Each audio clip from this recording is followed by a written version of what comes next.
Morning everybody. चलिए जी,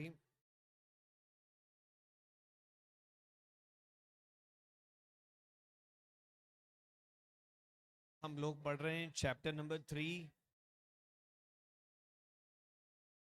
इस chapter number 3 में हमने पढ़ा कि एक पब्लिक कंपनी पब्लिक इशू भी कर सकती है और पब्लिक कंपनी प्राइवेट प्लेसमेंट भी कर सकती है और पब्लिक कंपनी बोनस इशू या राइट इशू भी लेके आ सकती है। ठीक है, प्राइवेट कंपनी सिर्फ बोनस या राइट इशू ला सकती है और प्राइवेट प्लेसमेंट कर सकती है। मान लो एक पब्लिक कंपनी ऐसे ही अपने शेयर बेचने निकल जाए कि भाई साहब शेयर्स ले लो, शेयर वाला, तो SEBI will take an objection कि याद करो प्रोस्पेक्टस की कल डेफिनेशन पढ़ी थी, any document through which you invite public, कोई भी डॉक्यूमेंट जिसके थ्रू आप पब्लिक को इनवाइट करें। क्यों इनवाइट करें? कि पब्लिक आए और आपके शेयर डिबेंचर खरीदे। हर उस लगाई गई आवाज को क्या माना जाएगा? प्रोस्पेक्टस। तो सेबी बोलेगा अरे ये जो तुम पब्लिक को आवाज लगा रहे हो ये तो प्रोस्पेक्टस है, तो तुमको प्रोस्पेक्टस के नियम फॉलो करना चाहिए। तो कंपनी बोलेगी अरे वो तो बहुत टफ है, पर यार एक्चुअली करना तो वैसे ही पड़ेगा। तो कंपनी अब एक दूसरा रास्ता निकाल के लाई। कैसे? अब देखो सेक्शन 25 का बैकग्राउंड बना रहा हूं मैं, एक डिस्क्लेमर पहले ही दे देता हूं मैं कि ये जो सेक्शन 25 हमने पढ़ने जा रहे हैं रियल लाइफ में एकदम यूजलेस सेक्शन है। एक ऐसी चीज को जम करके रोकने की कोशिश की गई है जो करने की कोशिश कंपनियां करती नहीं है। सोचो कि पापा ये करें कि आपका जो 3 मंजिला मकान है उसकी जो छत है और आसपास कोई घर नहीं है, तीनों तरफ खाली प्लॉट है, उसकी 3 मंजिला छत की जो मुंडेर है, मतलब वो जो दीवार होती पैराफिट, उस पैराफिट के ऊपर कांच की बोतलें फोड़ करके ऐसी उल्टे लगाई गई ताकि आप वहां उस पे पैर रख के कूद के ना भाग जाएं क्रिकेट खेलने, पढ़ाई छोड़ के। 3 मंजिल ऊपर चढ़ूंगा, आसपास कोई छत भी नहीं है, फिर वहां से नीचे कूदूंगा क्रिकेट खेलने के लिए। इससे बेटर आइडियाज है मेरे पास भाग जाने के। तो वहां ऊपर चढ़ के इतने कांच लगा दिए, उसमें इतने इफ एंड बट कर दिए, ये वैसा ही सेक्शन है। इस तरह के वायलेशंस आजकल नहीं होते हैं, बट सेक्शन है, सिलेबस में है, मुझे पढ़ाना पड़ेगा और मैंने केवल पढ़ा दिया तो काम भी नहीं चलेगा, कहानियां भी बनानी पड़ेगी। इसलिए आपसे बस यही की रिक्वेस्ट है कि यार एक बार में समझने की कोशिश कर लेना और नहीं आए तो रट लेना, क्योंकि इस पर मैं उससे ज्यादा टाइम इन्वेस्ट नहीं कर सकता। तो क्या करा कंपनी, एक आइडिया लेके आई कि अगर हम शेयर बेचने जाएं तो हमको प्रोस्पेक्टस बनाना पड़ता है, लेकिन कंपनी का एक शेयर होल्डर अपने शेयर किसी प्रोस्पेक्टिव इन्वेस्टर को बेचने जाए उसके लिए थोड़ी प्रोस्पेक्टस बनेगा। अरे भाई मैं एक कंपनी का शेयर होल्डर हूँ, रिलायंस इंडस्ट्रीज लिमिटेड का, मेरे पास 100 शेयर है, मुझे ये शेयर बेचना है, तो मैं कोई पब्लिक इशू थोड़े लाऊंगा, मेरे शेयर है मैं बेच दूंगा, वेरी सिंपल। 100 छोड़ के 1 करोड़ भी बेचना है तो मेरे शेयर है मैं बेच दूंगा, मेरे को थोड़ा उसके लिए पब्लिक इशू लेके आना है। तो कंपनी पब्लिक इशू लाती है, मैं तो शेयर होल्डर हूं, मुझे तो शेयर अलॉटेड है, अब तो मैं इनको बेचूंगा, तो this is not issue of share, this is sale of share. नहीं समझे आप? कंपनी ताजे ताजे शेयर पहली बार देगी, फर्स्ट हैंड शेयर, तो वो क्या कहलाएगा? इशू। फिर बंदा उस शेयर को आगे बेचेगा तो वो क्या कहलाएगा? सेल। तो कंपनी ने बोला यार एक अच्छा आइडिया आया, कंपनी अपने शेयर बेचना चाहती थी पब्लिक को, तो उसने बीच में एक इशू हाउस को अपॉइंट कर दिया। सर ये इशू हाउस क्या होता है? अच्छा पूछ रहा सर एनआई का फुल फॉर्म क्या है? बेटा एनआई मतलब नेगोशिएबल इंस्ट्रूमेंट है। इशू हाउस क्या होता है? अरे मतलब एक ब्रोकर है यार, शेयर ब्रोकर। कुछ शेयर ब्रोकर इतने बड़े होते हैं कि उनके सामने कंपनियां छोटी होती है। उनमें इतनी ताकत होती है कि वो कंपनी के सारे शेयर खरीद के बेच सकते हैं। कैम 92 कौन सी कंपनी थी सरदार जी की? पोलो। तो पोलो के प्रमोटर हर्षद मेहता से छोटे। पोलो बहुत बड़ी कंपनी, बट ब्रोकर कंपनी से भी बड़ी हैसियत रख रहा है।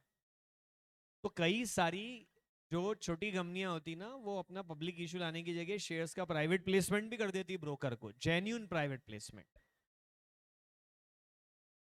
गलत प्रोनाउंसिएशन भी बोला, genuine private placement, actual private placement कर देती कि भाई साहब आप बड़े अमीर आदमी, हम छोटी सी कंपनी, हमारे शेयर आप ही ले लो ना। फिर बाद में जब वो कंपनी अच्छा परफॉर्म करने लग जाती है, लोग भी उसको समझने लगते हैं कि हाँ ये कोई कंपनी है, तब फिर ये शेयर ब्रोकर क्या करता है, ये शेयर बाजार में बेच के अच्छा प्रॉफिट कमाता है। और सर अगर ये कंपनी पिट जाए तो फिर शेयर ब्रोकर नुकसान उठाएगा। उसने तो ये सोच के इस घोड़े पे दांव लगाया था कि अच्छा चलेगा, अच्छा चला तो एक के चार हो जाएंगे, और नहीं चला तो एक भी बेकार हो जाएंगे। समझे आप? इसमें कोई प्रॉब्लम नहीं, ये सब जेन्युइन है। और क्या हुआ, आप अपना पिटारा लेके शेयर ब्रोकर के पास गए कि भाई साहब ये हमारे शेयर है, ये आप ले लो ना। शेयर ब्रोकर ने कंपनी का एनालिसिस करा, बोले पागल, ये तेरी डूबती हुई थर्ड क्लास घटिया कंपनी, बेशर्म, कौन खरीदेगा इसके शेयर? मैं नहीं लूंगा, चल भाग यहां से। मैं तो ऐसी कंपनी की शेयर लूंगा जो बाद में अच्छी चले, तो फिर भाव बढ़ेंगे, फिर मैं बेच दूंगा।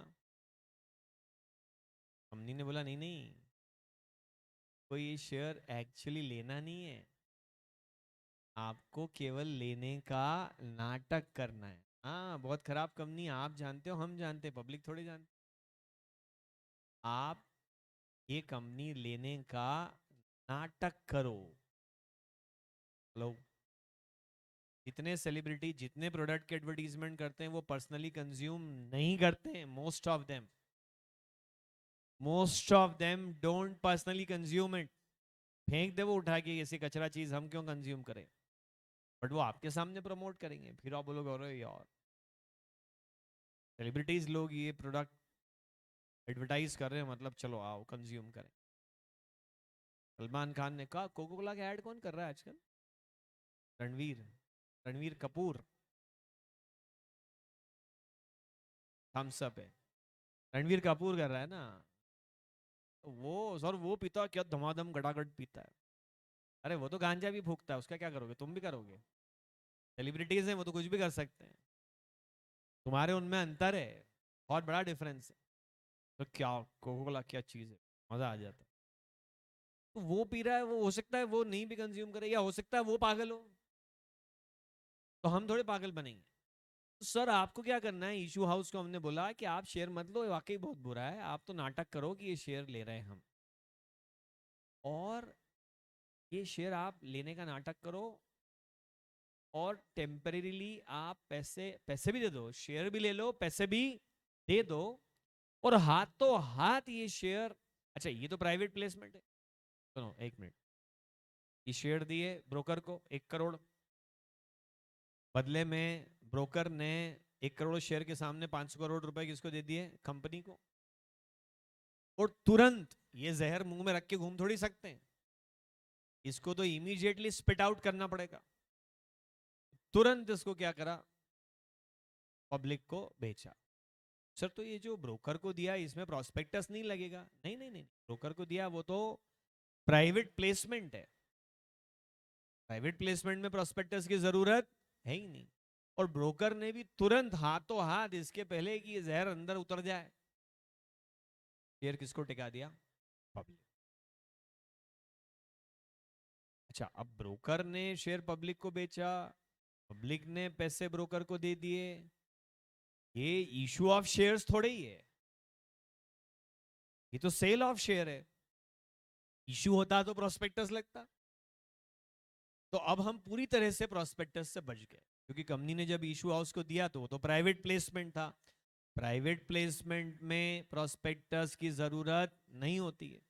इशू हाउस ने जब पब्लिक को शेयर बेचा तो वो तो सेल ऑफ शेयर है, वो इशू ऑफ शेयर है ही नहीं, तो उसके लिए प्रोस्पेक्टस की अगेन जरूरत नहीं है। सर तो फिर फायदा क्या हुआ इस सब का? बिना प्रोस्पेक्टस के शेयर आ गया। सर इतना क्यों बच रहे हो प्रोस्पेक्टस से? क्योंकि उसमें जो कहना है सच कहना है, सच के सिवा कुछ नहीं। उतना सच तो मैं बोल नहीं पाऊंगा, इससे अच्छा है मैं बोलूं ही ना, चुप रह जाऊं, ये रास्ता है।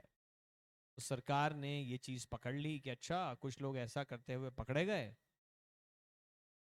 सरकार को जैसे ही कोई लोग पकड़े जाते हैं, फिर उस रास्ते को वो क्या कर देते हैं, वो सलमान खान गए थे ना मुन्नी को छोड़ने पाकिस्तान,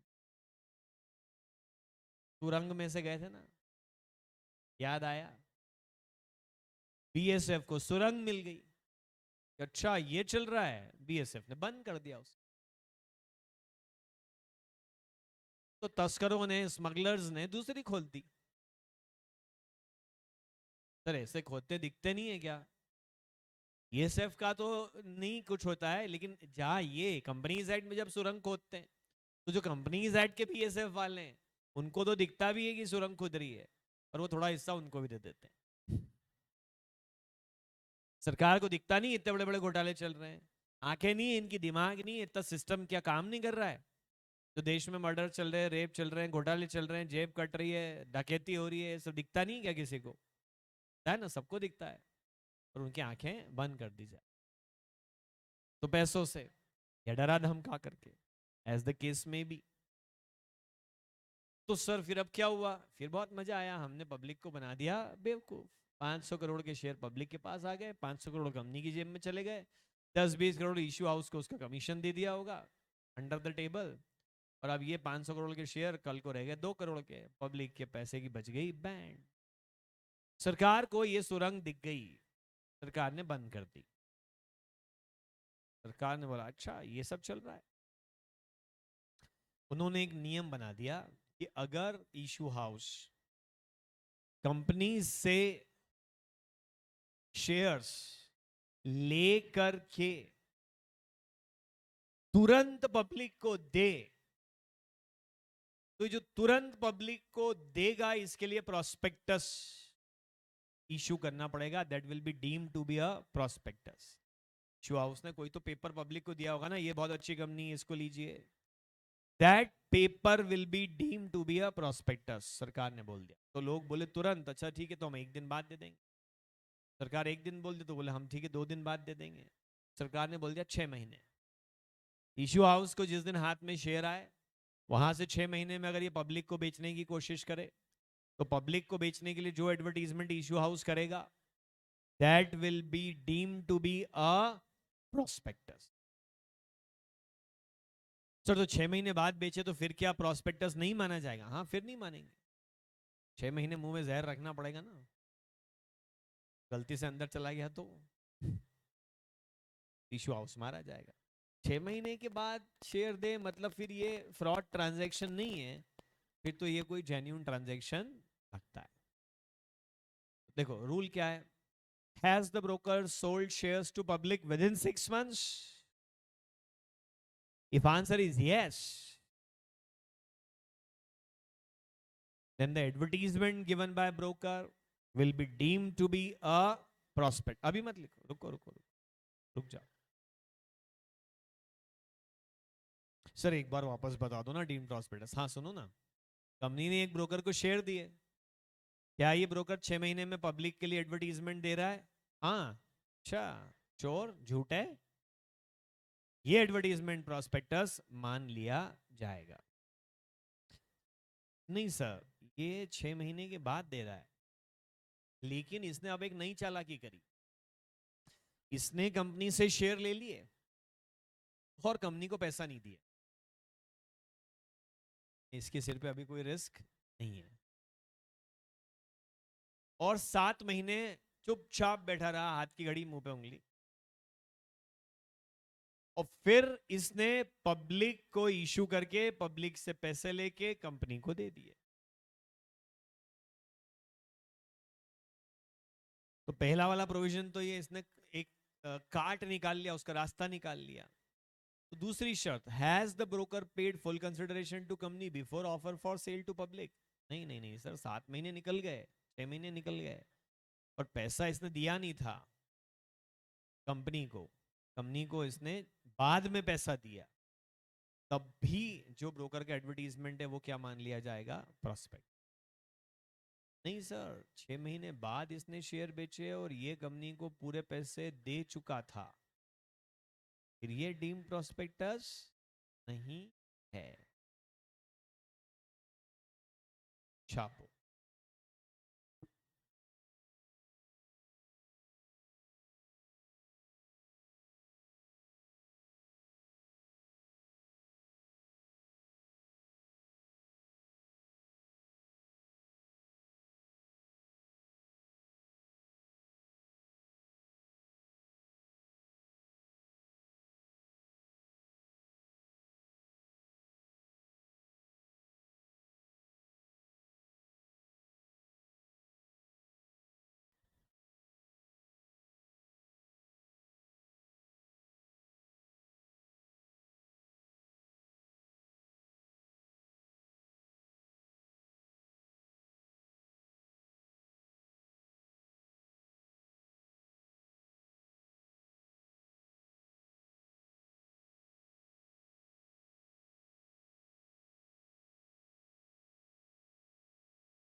हाँ जी, पूछिए।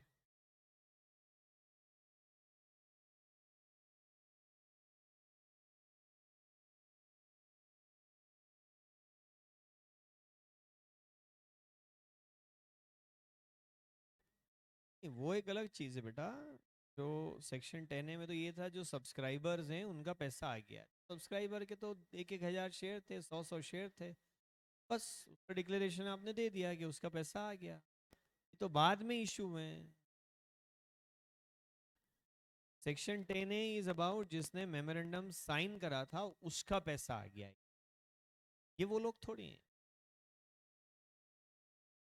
सर। पर इसमें क्यों नहीं होगा डीम्ड? क्योंकि बेटा आपने शेयर ले भी लिए, पैसे दे भी दिए, 1 साल बाद बेचने जा रहे हो। इसका मतलब कोई षड्यंत्र नहीं है। आपने अपना पैसा ब्लॉक करा था, कल को ये कंपनी डूब जाती तो आपका पैसा भी डूब जाता। मतलब ये शेयर लेने का नाटक नहीं था, ये एक्चुअली शेयर लिए गए थे। शेयर लेने का नाटक अलग होता है और शेयर लेना अलग होता है। जो सिर्फ नाटक करे तो डीम्ड प्रॉस्पेक्टस है। जिसने एक्चुअली शेयर लिए ब्रोकर ने, फिर नहीं है डीम्ड। अमाउंट पे करेगा वहां से 6 मंथ नहीं काउंट होंगे, वो अलॉटमेंट से ही काउंट होंगे। अब इसमें आप नई साजिश मत सोचो, क्योंकि सेबी की गाइडलाइंस और कंपनीज एक्ट में और बहुत सारे प्रोविजन है जो वो साजिश आपको नहीं करने देगी। हाँ। ब्रोकर और अंडरराइटर में क्या फर्क है? ब्रोकर वो होता है, अब ये इस सेक्शन से बाहर ले आया, आप मुझसे अलग बात पूछ रहे हो। आप तो मैं बता देता हूं कि जब एक कंपनी पब्लिक, इस सेक्शन से बाहर हूं मैं अब, जब एक कंपनी अपना शेयर्स का पब्लिक इशू लेकर के आती है, तो जो बंदा शेयर बेचने के लिए अपना पसीना बहाता है, अपने क्लाइंट्स को कन्विंस करता है कि अरे अच्छा पब्लिक इशू आया है, आप पैसा लगाओ, वो ब्रोकर कहलाता है। उसके बदले में उसको ब्रोकरेज मिलती है। जितने शेयर वो बेच पाता है उतनी उसको ब्रोकरेज मिलती है। अंडरराइटर शेयर बेचने की सेल्समैनशिप नहीं करता। Underwriter is like a guarantor, underwriter is like the insurance company. कि जाओ तुम बेचो शेयर, जो नहीं बिकेंगे वो सारे मैं ले लूंगा। ठीक है, तो बेटा एक बहुत सिंपल सी बात है, no more questions on this. अगर कंपनी ने शेयर अलॉट करें उसके 6 महीने के अंदर पब्लिक को देगा ब्रोकर, तो the advertisement will be deem prospectus.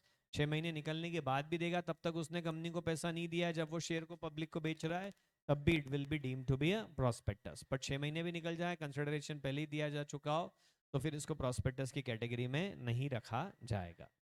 चलो कुछ एग्जाम्पल्स आपके लिए। Date of allotment to broker, broker को किस दिन अलॉटमेंट किया गया शेयर का? 1 जनवरी। ब्रोकर ने ये शेयर पब्लिक को बेच दिए 5 जनवरी को। ब्रोकर ने कंपनी को किस दिन पेमेंट करा वो भी बता देता हूं मैं, 1 जनवरी को ही कर दिया था। Is it a deemed prospectus? Lavi कह रही ब्रोकर ने पैसा दिया नहीं, पर ऐसा दिखा दिया कि दे दिया है। बेटा ऐसा थोड़ी होता है, बैंकिंग चैनल से पैसा जाता है, दिखा थोड़ी सकते आप। बैंक को बोल के देख लो कि सर मैं पैसे ट्रांसफर नहीं कर रहा हूं, लेकिन आप तो आपकी बुक्स में एंट्री कर लो। नहीं होता बेटा, नहीं होता है ऐसा, दिखा दिया है टाइप से नहीं होता है। हाँ? ये सेक्शन ही बेकार है, मैं बोल रहा हूं, इसको क्यों प्लानिंग कर रहे हो आप? वैसे ही कंपनीज एक्ट में प्लानिंग वाला दिमाग कम लगाना चाहिए, क्योंकि प्लानिंग करके ना बहुत फायदा भी नहीं होता है। बड़े बड़े षड्यंत्र रचो, छोटा सा फायदा हो जाए। अब ये क्या है, इनकम टैक्स एक्ट में बड़े बड़े षड्यंत्र रचो तो बड़ी बड़ी टैक्स सेविंग हो जाती है, चोरी होती बड़ी वाली, तो फिर बनता है उधर दिमाग लगाना, इधर मत लगाया करो। Yes it is a deemed prospectus. पता है क्यों? क्योंकि 6 मंथ्स के अंदर अंदर शेयर बेचे गए। बल्कि मैं ये डेट नहीं भी दिखाता ना आपको, तो भी कोई फर्क नहीं पड़ता।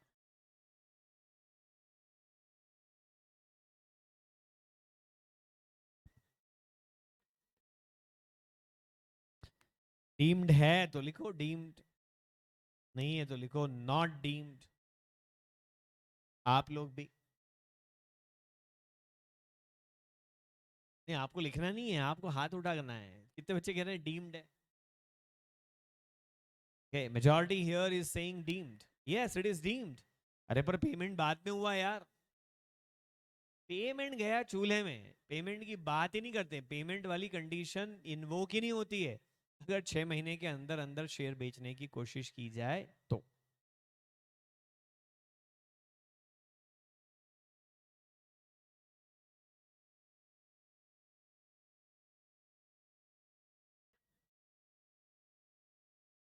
बोलो।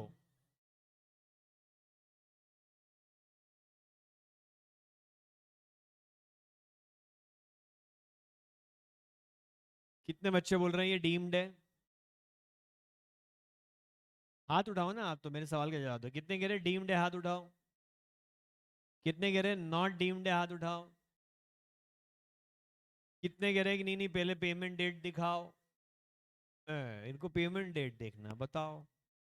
हाँ तो बिल्कुल सही कह रहे हो आप, पेमेंट डेट देखनी पड़ेगी, क्योंकि 6 मंथ्स क्रॉस हो गए ना, तो अब ये चेक करना पड़ेगा कि पेमेंट हुआ है कि नहीं हुआ है।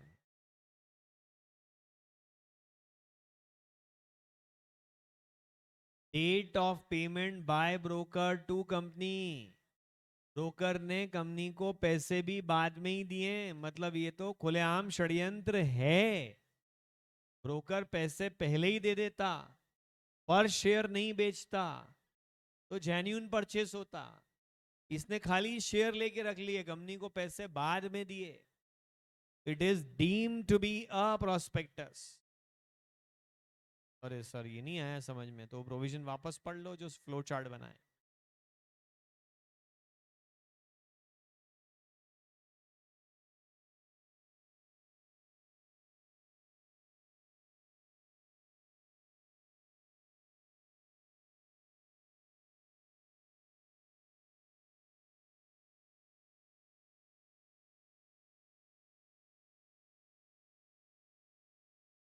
Okay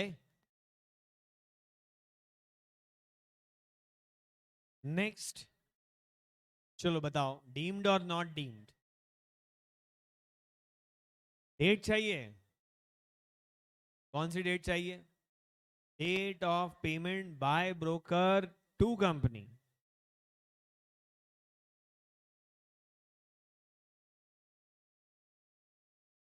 not deemed, okay.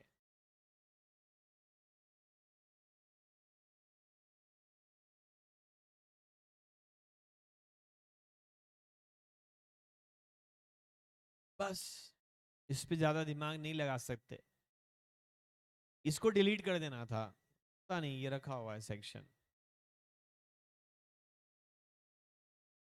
Cash का मतलब नॉट डीम्ड है, अच्छा लिख दूं?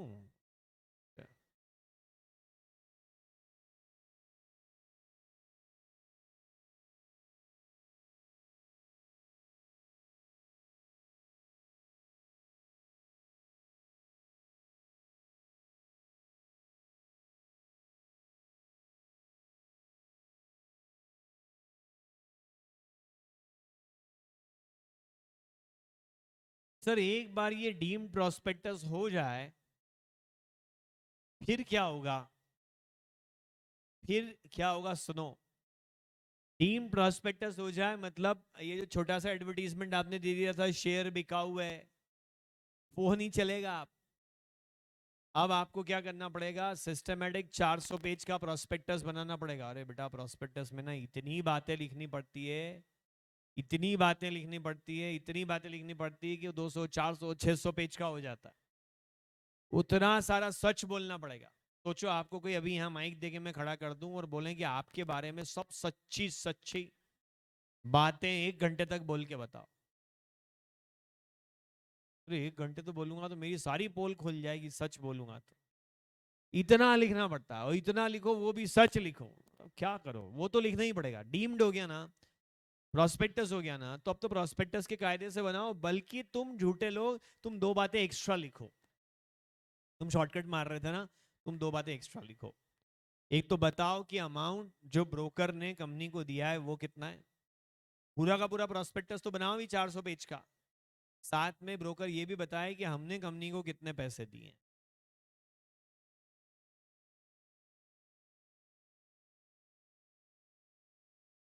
और ब्रोकर और कंपनी के बीच जरूर कोई कॉन्ट्रैक्ट हुआ होगा, ब्रोकर और कंपनी के बीच में जरूर कोई कॉन्ट्रैक्ट हुआ होगा। तो वो कॉन्ट्रैक्ट की कॉपी अगर कोई पढ़ना चाहे तो किस जगह किस टाइम पर वो इंस्पेक्शन के लिए अवेलेबल है, ये भी बताना पड़ेगा।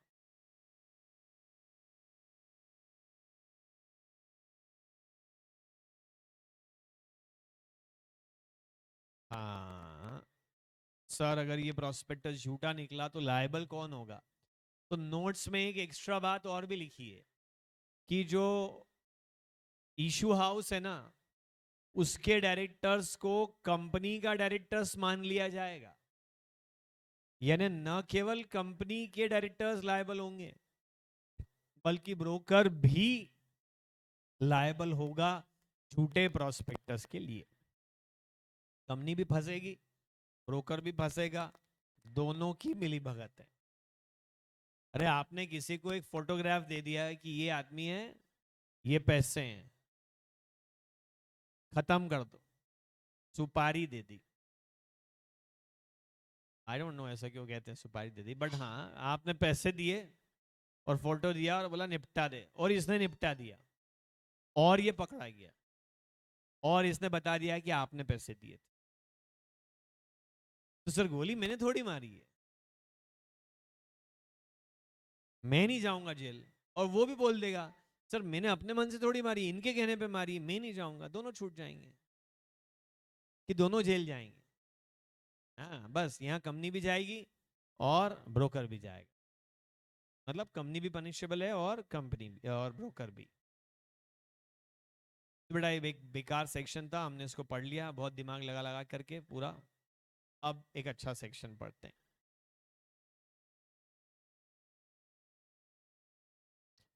बेटा प्रोस्पेक्टस को लेकर के कंपनीज एक्ट तो ठीक है, सेबी गाइडलाइन और भी ज्यादा डिफिकल्ट है। सेबी गाइडलाइन पता है क्या कहती है? सेबी गाइडलाइन ने कंटेंट्स के बारे में तो बताया ही है कि क्या लिखना है क्या नहीं लिखना है। उसकी बारीकी देखो, उन्होंने फॉन्ट साइज भी बताया है कि जो प्रॉस्पेक्टस छपेगा उसका फॉन्ट साइज कम से कम इतना होना चाहिए।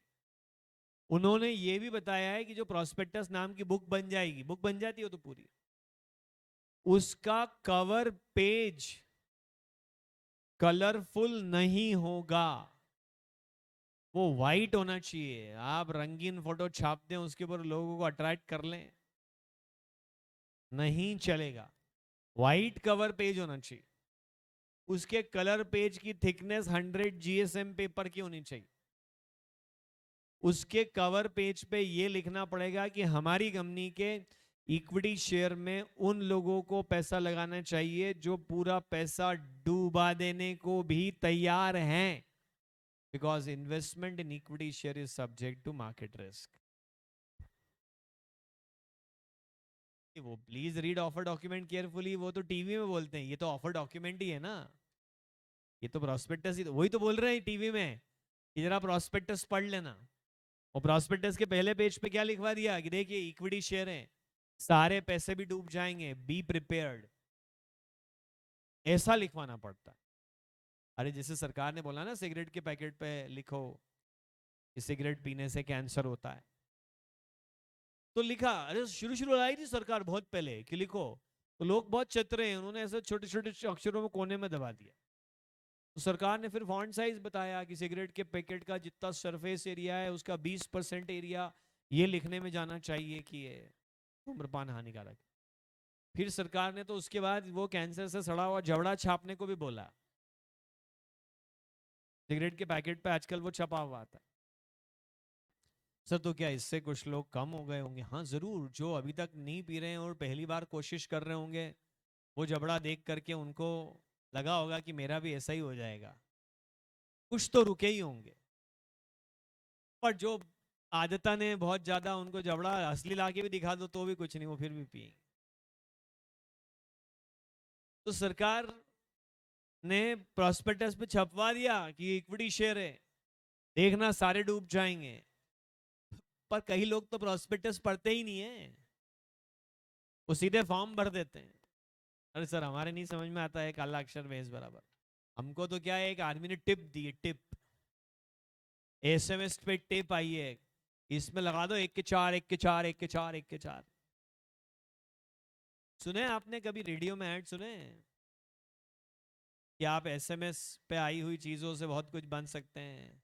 नहीं, ऐसा ऐड नहीं सुना है आपने कभी?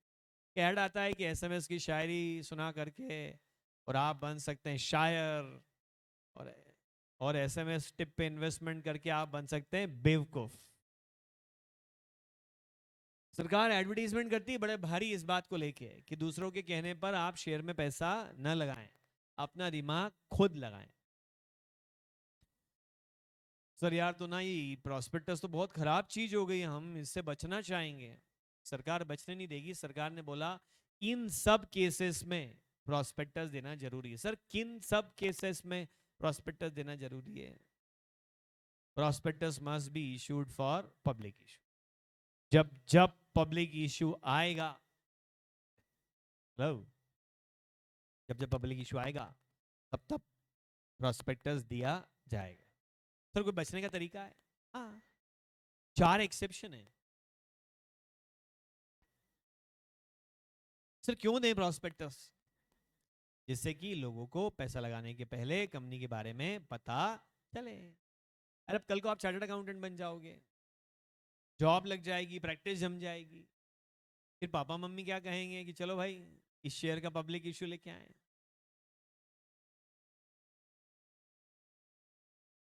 यार आप कभी पापा मम्मी को कह सकते हो ना, it's my life, I live it my way. नहीं नहीं नहीं, इट्स नॉट योर लाइफ। उन्होंने इस कंपनी में इन्वेस्टमेंट करके रखा है, वो प्रमोटर है इस कंपनी के, उन्होंने पैसा दिया है, टाइम दिया है, और वो चाहते हैं कि इससे उनको भविष्य में डिविडेंड मिले। तो वो जो है वो ही शेयर को बेचेंगे। तो जैसे आप चार्टर्ड अकाउंटेंट बन गए तो पापा मम्मी बनाएंगे सबसे पहले प्रॉस्पेक्टस। यानी आपका बायोडेटा। फिर बायोडेटा बनेगा और बाजार में बटेगा। हाँ जी। लोग ये भी बोलेंगे कि भाई हम कंपनी विजिट भी करना चाहते हैं।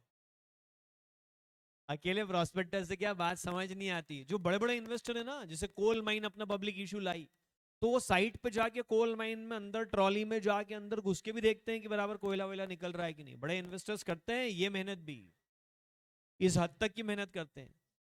तो अभी आपके अंदर तो जो इन्वेस्टर है सब बड़ा ही इन्वेस्टर है, तो वो बोलेगा कि भाई साहब प्रोस्पेक्टस तो ठीक है, कंपनी विजिट कब करवा रहे हैं। प्रोस्पेक्टस इसलिए कि लोग लाइफ टाइम के लिए इसमें इन्वेस्ट होने के पहले जाने कि ये कंपनी इन्वेस्ट करने के लायक है कि नहीं है, क्योंकि इसका शेयर इजीली ट्रांसफरेबल नहीं ना बाद में। लेकिन सर ना कुछ एक्सेप्शन है जब आपको जरूरत नहीं होती प्रोस्पेक्टस की। अगर एग्जिस्टिंग मेंबर्स को और शेयर दिए जाएं, राइट इशू कहते हैं इसको। हेलो, जब एग्जिस्टिंग मेंबर को कंपनी और शेयर बेचती तो उसको क्या बोलते हैं? राइट इशू कहते हैं। अरे जैसे क्या है कि अभी आप, अभी तो थोड़ा ये कोविड में सिचुएशन बदल गई, नहीं तो हम लोगों ने भी एक प्रोस्पेक्टस छपवाया हुआ था। तो कोई भी बच्चा जब रिसेप्शन से पहुंचता कि हमको एक बैच ज्वाइन करनी, तो हम भी एक प्रोस्पेक्टस देते थे कि हमारी क्या फैसिलिटीज़ है, क्या स्टाइल है ना, और रिसेप्शन पे एक्सप्लेन भी करते थे। वो इंटर में एडमिशन के टाइम आपको प्रोस्पेक्टस दिया, पूरी फैसिलिटीज़ के बारे में एक्सप्लेन करा, सब करा। फिर फाइनल में आप वापस आ गए, तो मतलब हम एग्जिस्टिंग शेयर होल्डर को और शेयर इशू कर रहे हैं, ऐसा ही हुआ ना। फिर फाइनल में जब आप आओ तो हम आपको एक्सप्लेन करें कि रुको, एडमिशन लेने के पहले समझो, हमारे यहाँ पे एयर कंडीशन क्लासरूम्स हैं। अरे है, feel it, feel it. Push back sofa seats हैं, 5 स्टार रेस्टोरेंट कैटेगरी का कैंटीन है जिसमें फ्री फूड अवेलेबल है, थिएटर स्टाइल की क्लासरूम सिटिंग है, हर संडे को छुट्टी रखते हैं,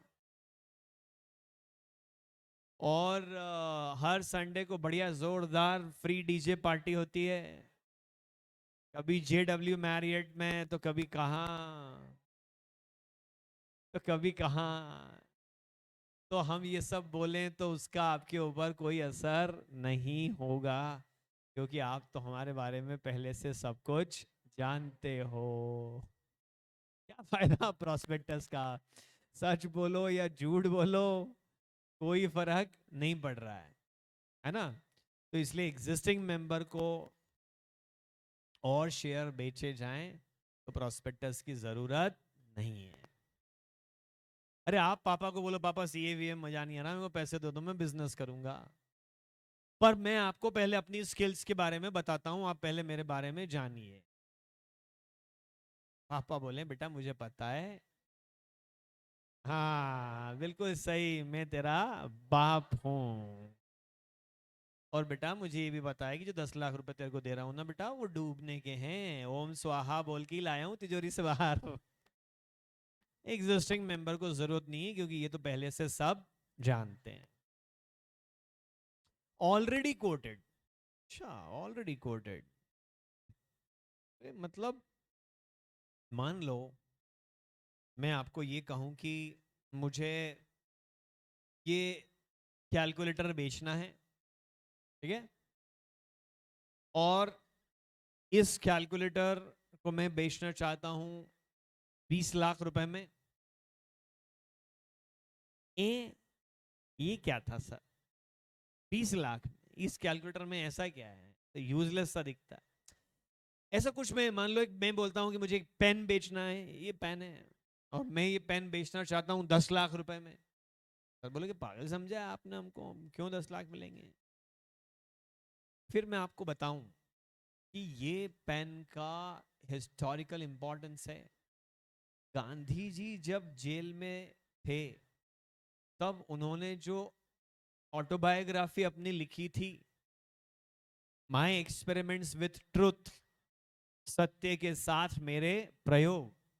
हाँ, लाइफ में कभी टाइम मिले तो पढ़ना गांधी जी की autobiography, my experiments with truth. It's fantastic, it's marvellous. जो थोड़े से मेच्योर बच्चे हैं वही पढ़ें, बिल्कुल ही बच्चों जैसे बच्चे हैं वो ना पढ़े, उनको नहीं समझ में आएगी, बट बहुत अच्छी है, मजा आएगा आपको। तो जो उन्होंने पेन, ये जेल में रह के पूरी ऑटोबायोग्राफी इसी पेन से लिखी थी। आपका नहीं पता, बट इंटरनेशनल मार्केट में मुझे 10 लाख छोड़ो 1 करोड़ रुपए कीमत भी मिल जाएगी, क्योंकि इसकी एंटीक वैल्यू है कि ये गांधी जी का पेन है, उस जमाने का पेन है, और इससे उन्होंने ऑटोबायोग्राफी लिखी थी। इसके कलेक्शन करने वाले बहुत कदरदान मिल जाएंगे और काफी अच्छी कीमत मुझे मिल जाएगी। तो मैं जब, चलो मैं बोलूं नहीं नहीं, इस पेन की एक खासियत है कि इसको हाथ में पकड़ के लिखना चालू करो, जो आंसर नहीं आते वो भी सब लिख जाते हैं। ओहो सर, 15 लाख, 20 लाख, 25 लाख, लोग 1 करोड़ में लेके किराए पे चला देंगे उसको। तो जब मैं उसके बारे में बताऊंगा तभी तो प्राइसिंग हो पाएगी ना। जब एक कंपनी बोलती 10 वाला शेयर 500 में, लो 5 करोड़ की बोली भी लग गई इधर तो। 10 वाला शेयर 500 में, तो मुझे बताना तो पड़ेगा कि भाई क्यों 500, मेरे शेयर में खास बात क्या है, वो 400 पेज लिखूंगा प्रोस्पेक्टस में इसीलिए तो। लेकिन क्या हुआ, मैंने शेयर पहले भी इशू करा था, और शेयर पहले से लिस्टेड है, और ये आईपीओ नहीं है, ये एफपीओ है। और पहले जो 10 वाला शेयर 500 में इशू करा था ना, आजकल बाजार में वो 2 रुपए में बिक रहा है। कितने में? 2 रुपए। अब मैं प्रोस्पेक्टस लाऊं, अब मैं बोलूं हम ये हैं हम वो हैं, बोले रुक 1 मिनट, रुक रुक रुक, 2 रुपए का है तू, पढ़ाया ये हैं और वो है, ऊंची नीची देने की जरूरत नहीं है। प्रोस्पेक्टस का एक पर्पस होता है प्राइस डिस्कवरी, लेकिन प्राइस तो ऑलरेडी डिस्कवर्ड है कंपनी की, प्राइस तो ऑलरेडी डिस्कवर्ड है, तो अब प्रोस्पेक्टस की जरूरत नहीं है एज पर कंपनीज एक्ट। हाँ, एज पर सेबी गाइडलाइन इसमें भी प्रोस्पेक्टस की जरूरत है, बट कंपनीज एक्ट बोलता है जरूरत नहीं है। Dhruv is asking, please repeat the name of the book. That was My Experiments with Truth. सत्य के साथ मेरे प्रयोग।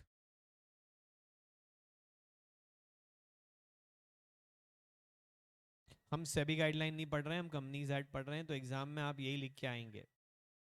सर तो सेबी गाइडलाइन तो बोल रही है इस केस में प्रोस्पेक्टस देना है, तो फिर रियल लाइफ में क्या होता है? रियल लाइफ में सेबी गाइडलाइन चलती है, अगर कंपनीज एक्ट में उसमें कंफ्लिक्ट हो जाए तो।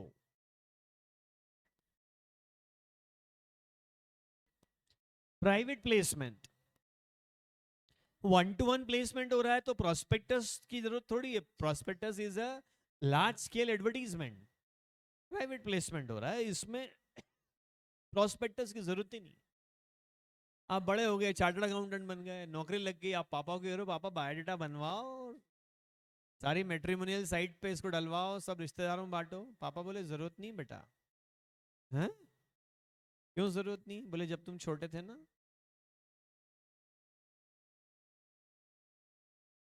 तब मेरे एक दोस्त हैं, मैंने उनकी बेटी के साथ में तुम्हारा रिश्ता तभी डिसाइड कर दिया था। Oh, you are already privately placed, there is no need of public issue. बहुत बुरा हुआ ये तो पापा, क्या करो, अब हुआ जो हुआ।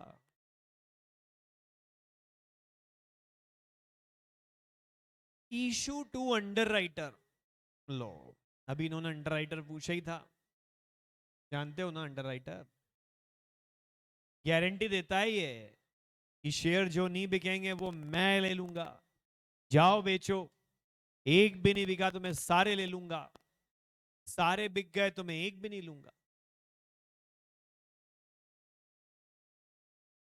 मतलब अंडरराइटर को शेयर तभी लेने पड़ते हैं जब पब्लिक ना ले, और सारे पब्लिक ने ले लिए तो अंडरराइटर को लेने की जरूरत नहीं है। फिर कमीशन मिलेगा कि नहीं मिलेगा? अरे पर शेयर तो एक नहीं लिया उसने, कमीशन किस बात का? गारंटी का, रिस्क लेने का। अरे आपने इंश्योरेंस कराया, अपने टू व्हीलर का 1 साल का एक्सीडेंट ही नहीं हुआ, आप इंश्योरेंस कंपनी के पास गए, पकड़ो वापस करो प्रीमियम, चलो। एक्सीडेंट तो हुआ ही नहीं, तो रिस्क तो ली उन्होंने, उसका प्रीमियम। मगर एक फॉर्म अंडरराइटिंग भी होती है, आपने सुना क्या? फॉर्म अंडरराइटिंग, इसमें अंडरराइटर क्या कहता है कि ठीक है पब्लिक नहीं लेगी तो मैं लूंगा, वो तो एक बात है, दैट्स ट्रू, लेकिन ना 1 लाख शेयर तो मुझे चाहिए ही चाहिए। चाहिए मतलब चाहिए। क्या बोल रहा है अंडरराइटर? चाहिए मतलब चाहिए, 1 लाख तो मैं लूंगा, मेरे लिए रिजर्व कर दो उतना तो। इसको बोलते हैं फॉर्म अंडरराइटिंग। तो फिर वो भी अप्लाई करेगा, जैसे बाकी लोग एप्लीकेशन भरते हैं ऐसे अंडरराइटर भी भरेगा एप्लीकेशन अपनी। तो आप अंडरराइटर को बोल रहे हैं भाई साहब शेयर खरीदने के पहले ये प्रोस्पेक्टस लीजिए हमारा, इसको पढ़िए फिर शेयर खरीदिए। बोले तू रहने दे, अंडरराइटर बनने के लिए मैंने तेरे को पूरा अच्छे से चेक कर लिया ऑलरेडी, और मैंने पाया कि तू इस लायक है तो ही तो गारंटी दी, नहीं तो मैं ऐसे किसी गारंटी थोड़ी देता। मैं तुम्हारे बारे में पहले से सब कुछ जानता हूं, उसको आपको प्रोस्पेक्टस देने की जरूरत नहीं है। पब्लिक को दीजिए, अंडरराइटर को मत दीजिए।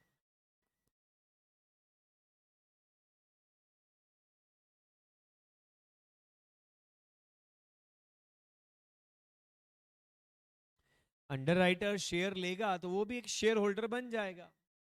अब कोई भी शेयर होल्डर जब तक चाहे शेयर्स रखे, जब चाहे बेच दे।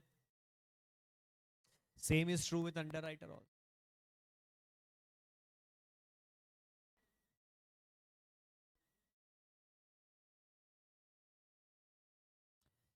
इंडेमिनिटी का कॉन्ट्रैक्ट नहीं है बेटा, ये इंश्योरेंस का कॉन्ट्रैक्ट है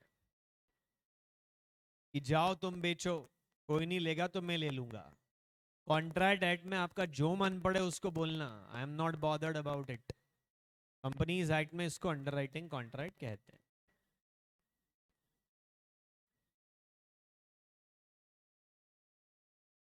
छाप दिया।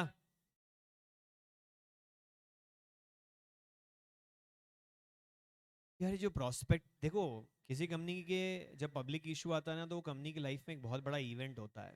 जैसे आपके घर में किसी की शादी हो तो एक बड़ा इवेंट होता है ना, सब कैसे सारे लोग इन्वॉल्व हो जाते हैं।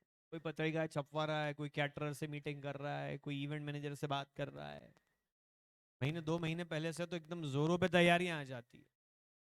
कई बच्चों को मैंने देखा है छुट्टी लेके जाते हुए, सर मैं 15 दिन नहीं आऊंगा, मेरे कजिन की शादी। मैंने कहा बेटा इतने कजिनों की शादी में जाएगा, तेरी नहीं हो पाएगी देख। कजिन की शादी है? बोले वो कहाँ है? बोले बॉम्बे में जॉब कर रहा है। वो कब आएगा? बोले शादी के 3 दिन पहले। तू कब जा रहा है? मैं अभी जा रहा हूँ। दो गई यार, इतनी छुट्टियां मारेगा तू, चार्टर्ड अकाउंटेंट नहीं बनेगा, शादी कैसे होगी फिर? लास्ट स्लाइड एक बार और, सॉरी नहीं हो पाएगा। तो अब यहाँ पे ये है कि बड़ा इवेंट है। अच्छा डाउट है? बोलो बोलो।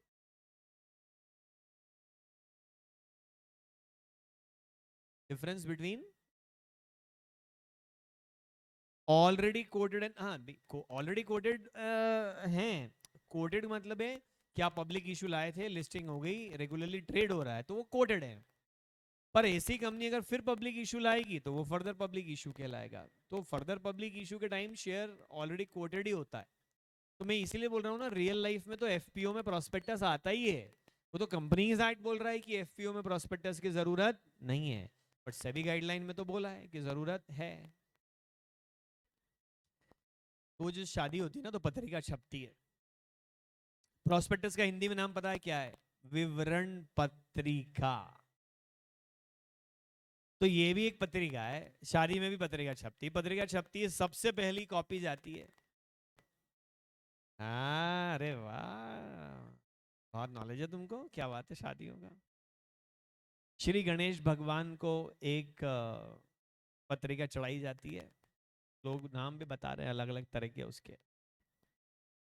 तो ऐसे ही यहाँ पे अपने श्री गणेश भगवान कौन है? श्री श्री 1008 आरओसी महोदय। उनको एक पत्रिका हम चढ़ाएंगे। उनको जब तक नहीं चढ़ेगी तब तक किसी और को नहीं बटेगी। सर प्रोस्पेक्टस हमने बनाया। अच्छा सबसे पहले ना एक होती है date of publication of prospectus. बोल के बताओ क्या होती है? Date of publication of prospectus. Date of publication of prospectus का क्या है? रुक जाओ, एक काम करो, स्टॉप स्टॉप राइटिंग। और अपन एक दो दिन नियम बदल के देखते हैं, आप पहले समझ लो, बाद में इकट्ठा लिख लेना। फिर वो स्लाइड में कहाँ ऊपर नीचे सब कुछ समझ नहीं आता। क्या पेन डाउन रख दो, पेन। ऑनलाइन वालों आप भी पहले समझ लो, फिर इकट्ठा लिख लेना। प्रोस्पेक्टस देखो, एक कंसेप्ट होता है जिसको बोलते हैं डेटिंग ऑफ प्रोस्पेक्टस। डेटिंग मतलब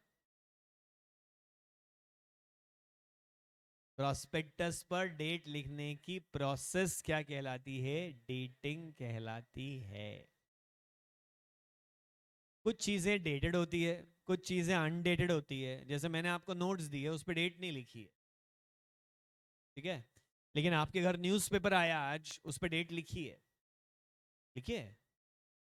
न्यूज़पेपर पर डेट लिखी होती है। और जो इंस्टीट्यूट ने स्टडी मटेरियल भेजा, उस पर रीप्रिंट की डेट लिखी है, लेकिन आपको कब इशू करा उसकी कोई डेट एज सच नहीं लिखी है। यहाँ से नोट्स मिले, उस पर कोई डेट नहीं लिखी है। आपकी copy, most of the people they don't write date, लेकिन न्यूज़पेपर पे डेट लिखी है। और उसी डेट को date of publication of prospectus मानेंगे, भले न्यूज़पेपर 6 दिन पहले छप गया हो, लेकिन आज की डेट लिखी तो आज ही छपा हुआ मानेंगे। हेलो, अरे हुआ ये, पापा ने आपको बोला बेटा वो 5 मार्च का न्यूज़पेपर लेके आ। कुछ देखना होगा उनको 5 मार्च के न्यूज़पेपर में, आप 6 मार्च का न्यूज़पेपर लेके चले गए। पापा बोले are you out of your mind, ये 5 मार्च का चाहिए। बोले पापा ये 5 का ही है। बोले पागल, इस पे 6 छपा है। बोले नहीं नहीं, इस पे 6 छपा है, और ये पेपर तो रात को 12 बजे के पहले ही छप जाते हैं। ओ, इस पे 6 लिखा है, लेकिन ये छप गया था 5 को, तो असल में यही 5 का पेपर है। फिर क्या आवाज आएगी, चटाक धड़ाम दशम। फिर आपको समझ में आ जाएगा कि जो डेट लिखी है उसी को डेट ऑफ पब्लिकेशन माना जाए। असल में वो 10 दिन पहले भी छप गया हो तो हमको उससे कोई मतलब नहीं है। जो डेट प्रोस्पेक्टस पे लिखेंगे उसी को क्या मानेंगे? Date of publication of prospectus मानेंगे। मान लो एक प्रोस्पेक्टस 4 जनवरी को पब्लिश हुआ था, तो आपको आरओसी को इस प्रोस्पेक्टस की कॉपी कब देनी है? देखो क्या लिखा है, less than equal to date of publication.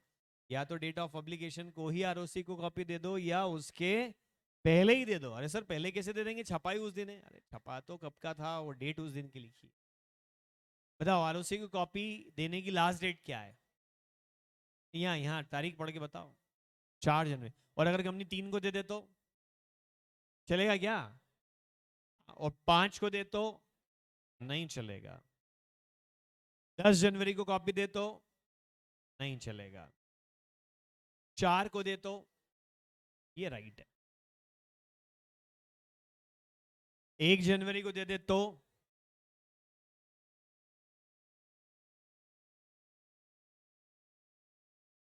ROC को कॉपी जिस दिन डिलीवर हो, वहां से 90 डेज के अंदर ये प्रोस्पेक्टस पब्लिक को इश्यू हो जाना चाहिए। ये इसकी एक्सपायरी डेट है। आरओसी को कॉपी डिलीवर करी, वहां से 90 दिन में ये प्रोस्पेक्टस क्या हो जाएगा? एक्सपायर। फिर आप इसको इशू नहीं कर सकते वहां तक पब्लिक। सर ऐसा क्यों? अरे यार कंपनी मालूम पड़ा एक प्रोस्पेक्टस बना के रख ले और 3 साल बाद इशू करे, तो तब कंपनी की पोजीशन बहुत स्ट्रांग थी, अब बहुत वीक है, और कंपनी वही पुरानी वाली अपडेट दे रही, देखो हम कितने स्ट्रांग थे। अरे वो तुम थे, आप तो तबाह हो गए हो। वो कहाँ है? बोले वो नहीं लिखा, वो छोड़ो उसको।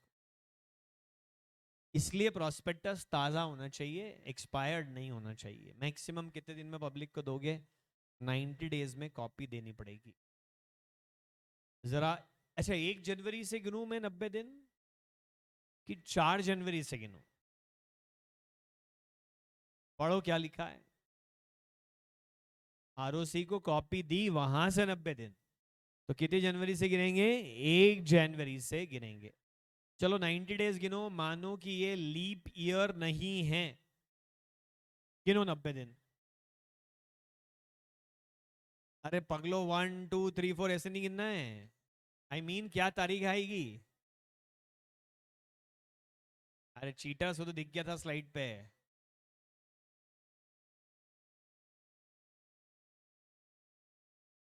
एवरेज ड्यू डेट में ऐसा बहुत करा था, इसलिए दिन गिनते आते हैं बेटा। एक तो ना 1 जनवरी को गिनना नहीं है, गिनती तो अगले दिन से चालू होगी। तो अब जनवरी में कितने दिन आए? 30, प्लस फरवरी में कितने आए? 28, कितने हो गए? 58, प्लस मार्च में कितने आए? 31, 58 प्लस 31, 89, अपने को तो चाहिए 90। तो 1 अप्रैल को क्या हो जाएंगे? 90 दिन पूरे। 1 अप्रैल को भी आपने प्रोस्पेक्टस पब्लिक में बांटा तो भी चलेगा, पर 2 अप्रैल को बांटा तो नहीं चलेगा। तो सर फिर 2 अप्रैल को करें क्या? इस प्रोस्पेक्टस को भूल जाओ, नया बनाओ, उसको रजिस्टर कराओ, फिर इश्यू करो, छापो।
हाँ जी, छाप दिया, छापो छापो।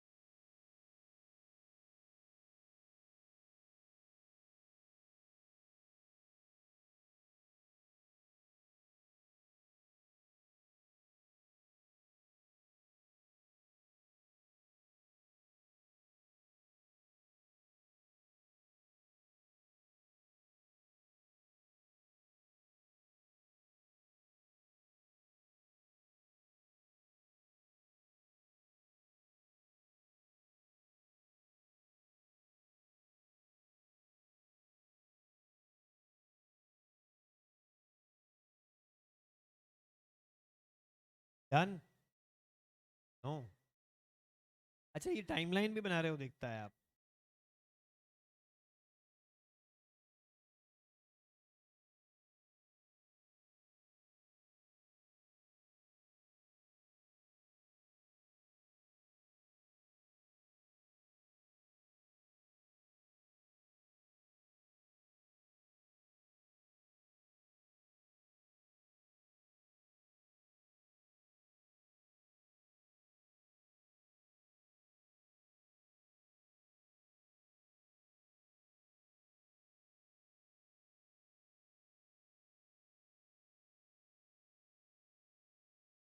हाँ जी, note, ROC will register this prospectus only if it is in compliance with section 26.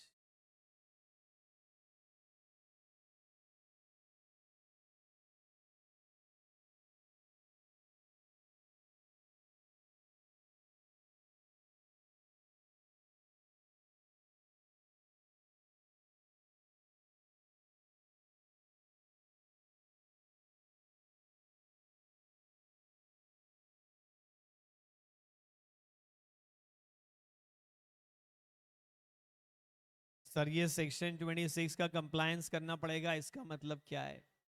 Love Kush is asking sir यदि 2000 कंपनी को शेयर करना है था, यदि उसने 20 शेयर इशू किया है तो है, क्या कह रहे हो बेटा? सर यदि 2000 कंपनी को शेयर करना था, यदि उसने 20 शेयर इशू किए हैं तो। नहीं समझ में आया बेटा, आप क्या कह रहे हो? सेक्शन 26 में प्रोस्पेक्टस की कंटेंट्स के बारे में बताया है, तो जरा एक बार उसको हम समझ लें, फिर नोट करेंगे। सबसे पहली बात, प्रोस्पेक्टस डेटेड होना चाहिए, यानी उस पर लिखी होनी चाहिए date of publication of prospectus. दूसरा, जो कॉपी आप आरओसी के पास सबमिट करेंगे वो कॉपी साइंड होना चाहिए। साइंड होना चाहिए मतलब कौन साइन करेगा उस पर? डायरेक्टर। कौन साइन करेगा? डायरेक्टर। सारे डायरेक्टर्स साइन करेंगे। न केवल डायरेक्टर्स साइन करेंगे बल्कि प्रपोज डायरेक्टर्स भी साइन करेंगे। Sir what do you mean by propose director sign करेंगे? अरे यार कंपनी अभी नई नई बनी है और कुछ डायरेक्टर्स का अपॉइंटमेंट होना अभी बाकी है, तो वो प्रपोज डायरेक्टर हो जाएंगे। और अगर डायरेक्टर या प्रपोज डायरेक्टर किसी कारण से साइन न कर पाए तो उसकी ओर से जो भी पर्सन ऑथराइज्ड है, जिसको हम कहते हैं अटॉर्नी, वो साइन करेगा। Authorise person. Either all directors should sign, all proposed directors should also sign. If they cannot sign, then their attorney should sign. Director के साइन इसलिए जरूरी बेटा कि वो कोई तो कहे कि जिम्मेदार है, हाँ हमने ये प्रोस्पेक्टस बनाया है, हाँ हम इसकी जिम्मेदारी लेते हैं। साइंड होना चाहिए, तभी वो ऑथेंटिक होगा। प्रोस्पेक्टस में वो सारी इंफॉर्मेशन लिखी होनी चाहिए जो सेक्शन 26 सब सेक्शन 1 में बताई है। प्रोस्पेक्टस में उन सारे, आप लिख रहे हो क्या साथ साथ में? तो फिर मत लिखो ना, रुक जाओ अभी। प्रोस्पेक्टस में वो सारी रिपोर्ट्स इंक्लूड होना चाहिए जो सेक्शन 26 सबसेक्शन 1 में बताया है। सर यार ये 26 सबसेक्शन 1 में कौन सी इंफॉर्मेशन देने को बोला है? उसमें सारी जमाने की बातें बोली है, कंपनी के बिजनेस की फुल डिटेल्स की, कंपनी काम क्या करती है, नया प्रोजेक्ट कौन सा लाने वाली है जिसके लिए कंपनी फंड रेज कर रही है, कंपनी के डायरेक्टर्स कौन है, कंपनी के शेयर होल्डर्स कौन है, कंपनी के फ्यूचर प्रोजेक्शंस क्या हैं, कंपनी के फ्यूचर प्लान्स क्या हैं, कंपनी की हिस्टोरिकल बैलेंस शीट कैसी थी, हिस्टोरिकल P&L अकाउंट कैसा था, प्रमोटर्स का एक्सपीरियंस कितना है, डायरेक्टर्स का एक्सपीरियंस कितना है, सब कुछ। सोचो आप एक इंडिविजुअल हो और एक दूसरा बंदा आपको बोले कि यार मेरी दुकान बहुत अच्छी चल रही है, चल तू भी पार्टनर बन जा। आपने बोला मेरे पास टाइम नहीं, बोले नहीं नहीं तू पैसा लगा, मैं धंधा करूंगा और अपन प्रॉफिट आधा आधा बांट लेंगे। क्या आप उस बिजनेस को खरीदने के पहले उसकी डिटेल्ड स्टडी करेंगे? बस वो सारी बातें जो एक इन्वेस्टर जानना चाहेगा वो सब कुछ यहां पर लिखी जाएगी। सर तो वो तो अपने बारे में सब अच्छे अच्छा बोलेगा ना, वो क्यों बोलेगा कि हम में कुछ खराबी है? इसलिए कुछ इंडिपेंडेंट एक्सपर्ट्स की रिपोर्ट भी साथ में लगती है। कुछ इंडिपेंडेंट एक्सपर्ट्स की रिपोर्ट भी साथ में आपको लगानी पड़ती है। किस किस की लगती है वो हम समझेंगे, थोड़ा बहुत, ज्यादा तो नहीं। सर ये एक्सपर्ट क्या होता है? आपने कहा कि एक्सपर्ट की रिपोर्ट लगेगी, तो what do you mean by the term expert? जरा देखो आपके नोट्स में कहीं दिए क्या डेफिनेशन? यहीं सेक्शन 26 के आसपास ही।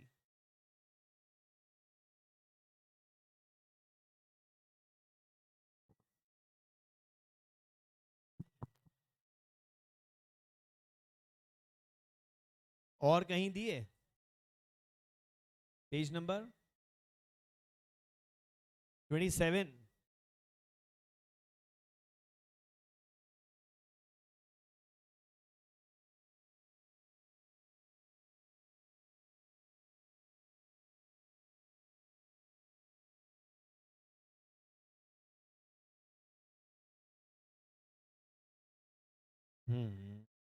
कहाँ पे?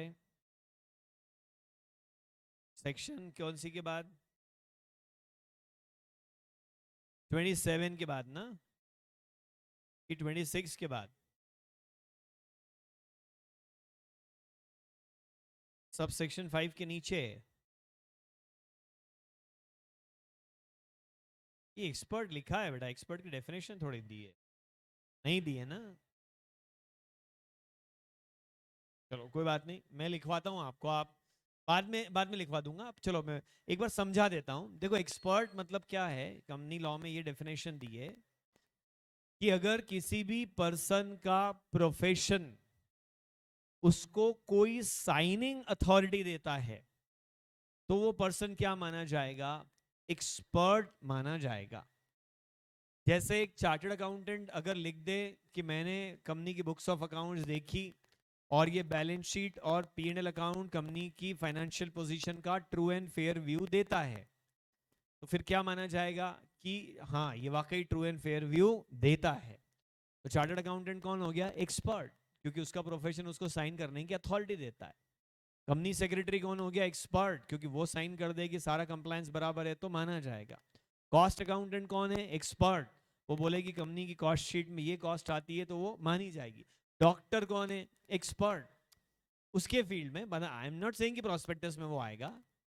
डॉक्टर लिख करके दे दे कि ये व्यक्ति बीमार है, अभी जैसे क्या बोला 45 के ऊपर जिनकी एज है और जिनको इन 6 में से कोई एक बीमारी है उनको भी वैक्सीन लगेगा।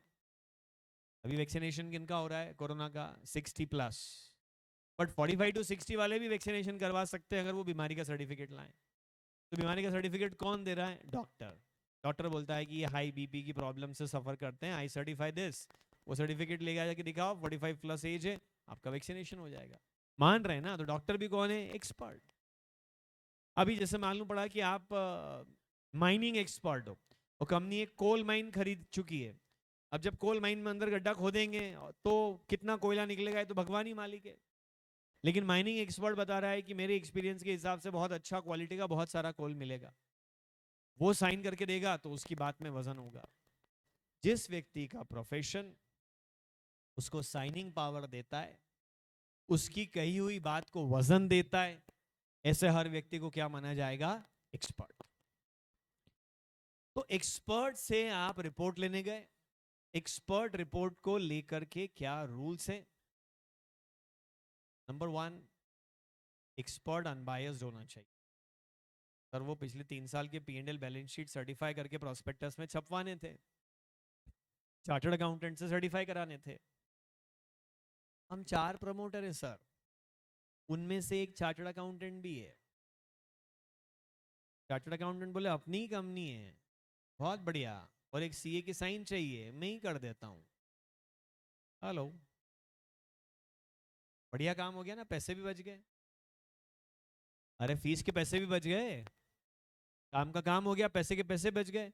पीपल विल बी हैप्पी, चलो एक कंपनी अभी से किफायती काम कर रही है।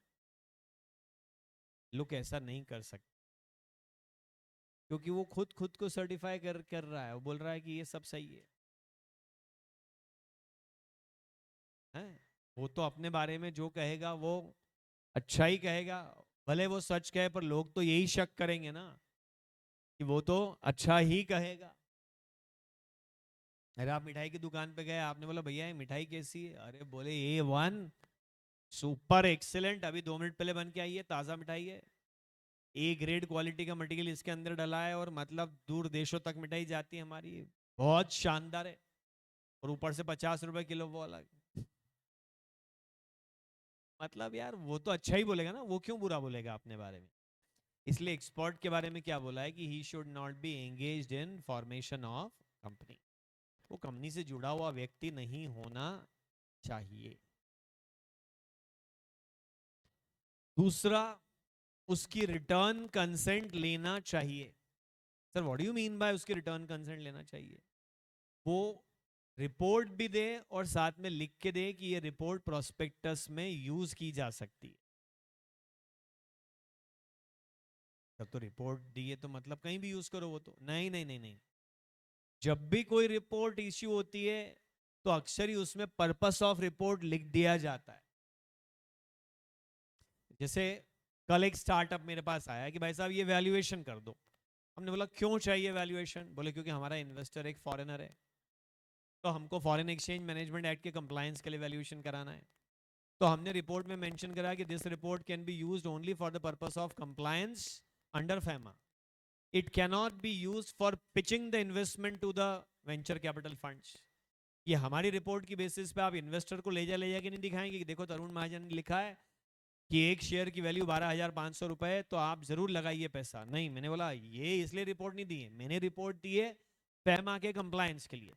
तो फैमा अथॉरिटी के पास सबमिट करने के लिए इस रिपोर्ट को यूज कर सकते हो, पर प्रोस्पेक्टस में नहीं छाप सकते, प्राइवेट प्लेसमेंट ऑफर में नहीं दे सकते, इन्वेस्टर के पिचिंग प्रेजेंटेशन में आप इसको यूज नहीं कर सकते, क्योंकि वहां लाइबिलिटी बहुत बड़ी है इफ समथिंग गोज रॉन्ग, और यहां इफ समथिंग गोज रॉन्ग तो लाइबिलिटी बहुत छोटी है। तो मैंने कोई इतनी बारीकी में आपकी कंपनी की जांच थोड़ी करी है, कंप्लायंस पर्पज से काम किया है। हेलो, ये पर्पस बता देता है एक्सपर्ट, नहीं भी बताए तो आप उससे अलग से साइन करा के लाओ कि उसकी रिपोर्ट यहां पर यूज हो सकती है। क्या हुआ कि घर में शादी का माहौल है और आप मम्मी को ऐसे ही परेशान करने पे आ गए। यार मम्मी, वो बुआ जी जो है ना, थोड़ा उनका ऐसे ही लगा मुझे गड़बड़ मामला, आप क्या कहते हो उनके बारे में? हाँ, मम्मी के मन के अंदर तो ज्वालामुखी बैठा हुआ था पूरा। आपने ढक्कन खोल दिया, फिर उन्होंने अपना जी भर के मन हल्का किया, फिर आपने बोला थैंक्स, यू वर लाइव। बाहर महिला संगीत में यही प्रोग्राम चल रहा था जो अभी अभी आपने बोला। फिर क्या, अगर उधर बंदूक होगी तो सीधे गोली मार दी जाएगी आपको। प्राइवेटली किसी के बारे में कुछ कहना और पब्लिकली कुछ कहना दो अलग अलग बातें हैं। बंदा आए कि सर वो बैंक फाइनेंस के लिए एक रिपोर्ट साइन कर दो, कर दी, चल ठीक है, चलता है ये सब तो फॉर्मेलिटी। बंदे ने वो प्रोस्पेक्टस में छपवा दी रिपोर्ट, लाखों लोगों तक पहुंच गई, 200 करोड़ का मामला है, कल को कुछ गलत हो गया तो मैं मर जाऊंगा। इसलिए रिटर्न कंसेंट लेना जरूरी है। और आप कसम खाओ कि न केवल उसने कंसेंट दे दिए, बल्कि उसने अपनी कंसेंट विड्रॉ नहीं की है। कंसेंट दे भी दिए और कंसेंट अभी तक विड्रॉ नहीं की।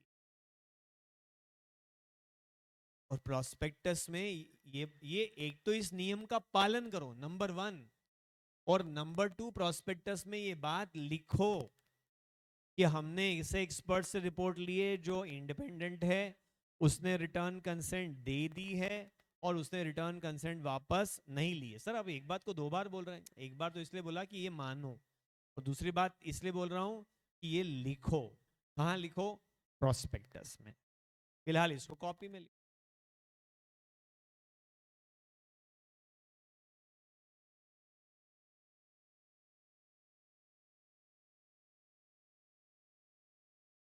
रिपोर्ट तो पूरी पूरी छपेगी प्रोस्पेक्टस में, रिपोर्ट तो पूरी प्रोस्पेक्टस में छपेगी कि रिपोर्ट देखो हम एक्सपर्ट्स लाए, ये छाप दी। बट साथ में ये भी लिखो कि रिपोर्ट हमने अपने मन से नहीं छापी है, उसकी कंसेंट है यहाँ छापने के लिए। हुँ?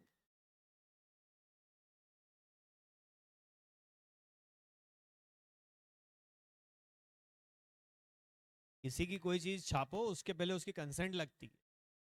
अब जैसे आईसीएआई, उन्होंने वैल्यूएशन स्टैंडर्ड्स पर एक मटेरियल पब्लिश करा, उन्होंने एडिटिंग के लिए मेरे पास भेजा कि भाई आप वैल्यूएशन एक्सपर्ट है तो जरा आप इस पे अपने कमेंट करेंगे। तो 70 पेज के डॉक्यूमेंट की मैंने उनको एडिटिंग करके दी। तो एक तो उन्होंने मुझे उस पब्लिकेशन में क्रेडिट दिया कि Tarun Mahajan chartered accountant has helped us in this publication of valuation standard examples. और उन्होंने पहले मुझसे एक रिटर्न कंसेंट ली कि ये जो आपने एग्जाम्पल बना बना के हमारे को दिए हैं, ये कहीं से कॉपी पेस्ट नहीं कर रहे हैं, आपकी कंसेंट है कि हम इसको पब्लिकली पब्लिश कर दें। If something goes wrong tomorrow then Tarun Mahajan will be liable, ICI will not be liable.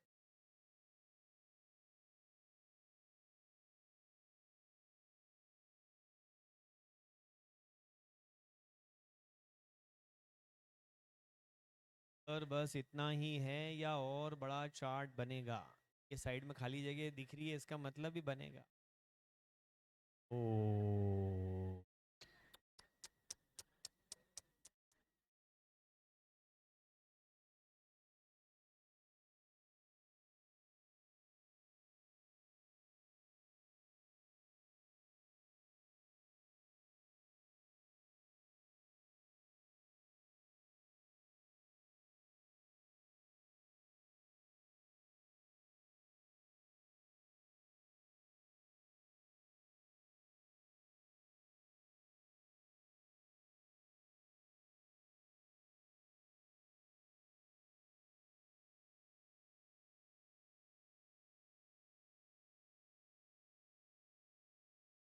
पूरा कंप्लीट कर दो ना चार्ट।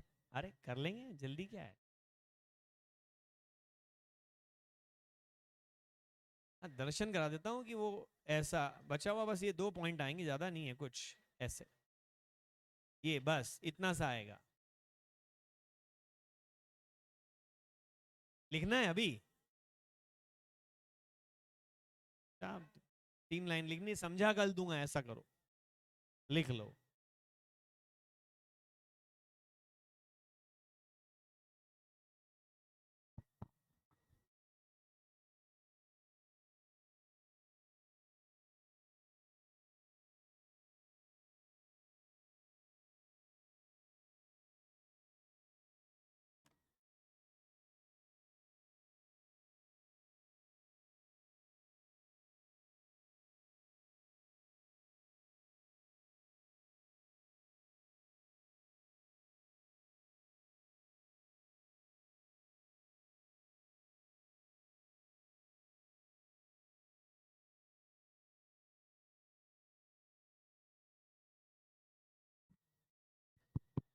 ठीक है बेटा, छाप दिया। चलो कल मिलेंगे।